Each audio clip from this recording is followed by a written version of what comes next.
Are you sick of wishing, wondering, and trying to overthink your way into change? Especially when it comes to that nagging feeling in the back of your mind that says, I'm not enough. You're not crazy, and you're definitely not alone in holding that belief in that dialogue.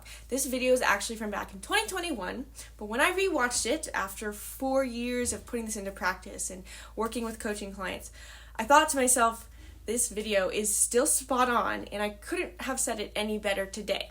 So I'm bringing it back for you. These are 3 helpful mindfulness practices and activities that have helped me stop spiraling and not just stop the bleeding, but also move past the core wound that was repeating over and over and over again. Hey guys, today I'm going to be talking about mindfulness for self-worth and what the 3 practices are that you can start implementing today to start stepping into your true divine sense of self-worth so that you can feel like you are more than enough.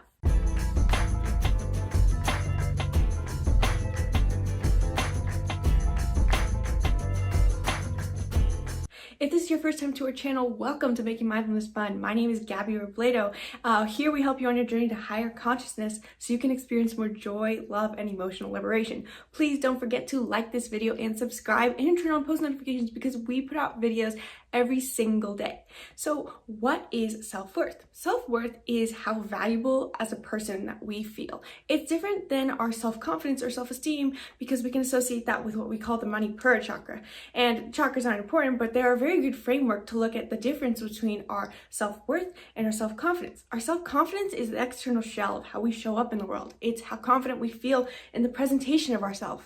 But self-worth is how valuable we feel from the inside. And of course, if you want to pursue anything that you desire, you have to be coming from a place of worthiness and believing that you deserve to have those desires. Without self-worth, you cannot step into a consciousness that I call willingness.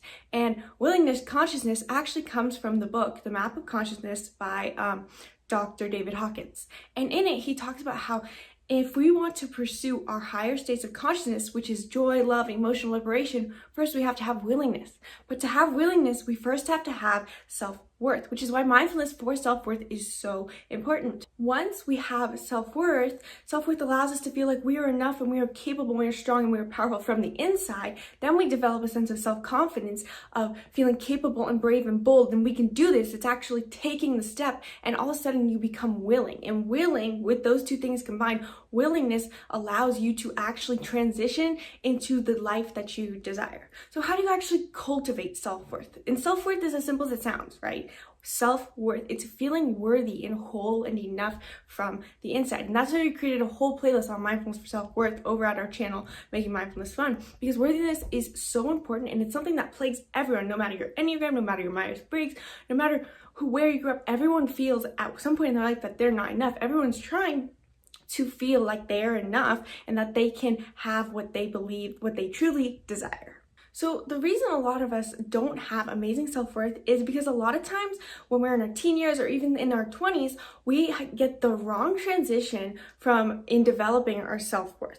What a proper form of transition in developing our self-worth would look like would be evolving into our sense of self and knowing what makes us individual and unique and fully embracing what makes us individual and unique and going about in living in the fullest expression of who we are. Instead, we kind of have this social pressure in our first world countries where we feel like we need to change ourselves to fit in, and that actually develops what an extrinsic self-worth, where we suddenly are taught that we should be seeking our self-worth from the external world by changing ourselves and then getting validation. On top of that, we also have social media that teaches us that likes make us feel good, and it's not necessarily our conscious brain that realizes that likes make social media likes makes us feel good. It's subconscious, and so we have this whole external world that is providing us with self-worth, and it feels good in our body to have self-worth. And so we don't know the difference between this is bad, this is not the proper way to create fulfilling self-worth, and what really is. So we have to take a pause to reflect on the fact,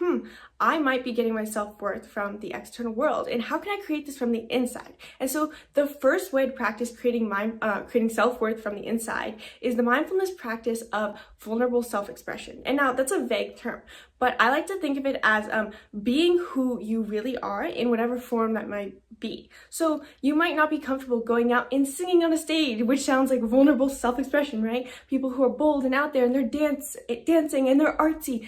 That's great, and those are all great forms of vulnerable self-expression, but a lot of us are, one, not that ready to step into our true divine self-worth, because truly, people who can do that and can fully, boldly express themselves are coming from a place of really powerful intrinsic self-worth, but not all of us are at that point yet. So the first practice you can do is just journaling to yourself. Journaling, it sounds cheesy, but you need to be able to reach a point where you can express what you're truly thinking and desiring on paper, but not necessarily having to say that out loud to people, right? And then the other form is, and this one's going to tie into the second one, would be to just create things without fear of judgment. Create in a way where there's no expectation on the external result. When you do things with an expectation on the extrinsic result, that is a negative form of self-worth, because you are now putting your self-worth in the external world, that if the external world is good, then I will be worthy. But instead, true self-worth comes when it comes the other way around.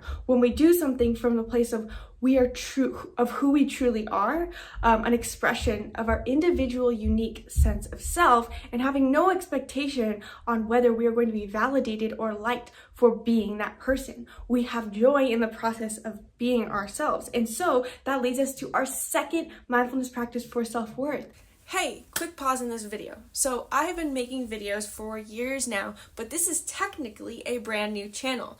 My sister Isabel and I used to run a joint channel with our mom, and when she pivoted into a astrology content specific channel, I branched off to focus on mindset and personal growth and empowering you. So here at Be the Hero Academy, me and my mom are on a mission to hit 10,000 subscribers in 90 days and rebuild our amazing community. So if you are vibing with our videos, if this content resonates, drop a like, hit subscribe, and help us grow this channel from the ground up. We really, really appreciate your support.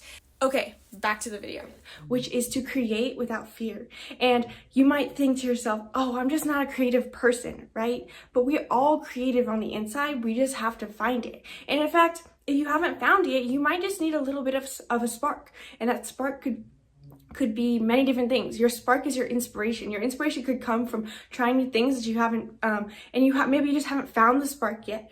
So you need to expand your box, try lots of new things, go to lots of new places, expand your box, and you'll find your spark. Otherwise, your spark might also just be other inspiration, seeing other artists, seeing other people who are expressing themselves, seeing other people who are living fully aligned with their true self and who are being boldly themselves without fear of judgment. Those people might inspire you and spark something within you to want to be your individual expression of who you are.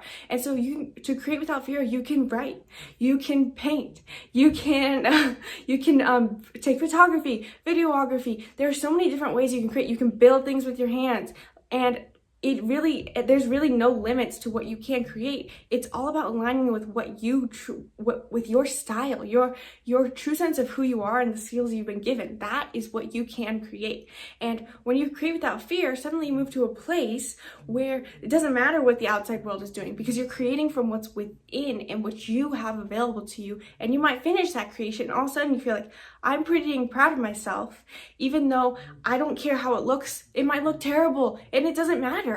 The whole point is that it doesn't matter. You created something that's the perfect expression of yourself, of your individuality and your uniqueness. And so the third mindfulness practice for self-worth is one that might surprise you. And this one is actually about sitting with your emotions. Now, a lot of times when we don't feel worthy, we actually avoid our emotions, and we can avoid our emotions in many different ways. We can numb our brains slightly, where we busy ourselves doing a menial tasks of life, focusing on our routines and stuff.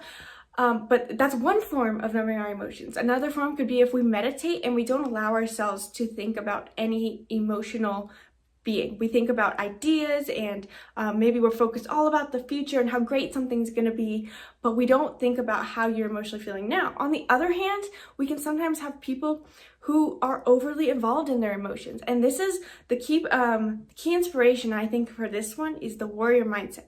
Okay, the warrior mindset is all about letting emotions come and go.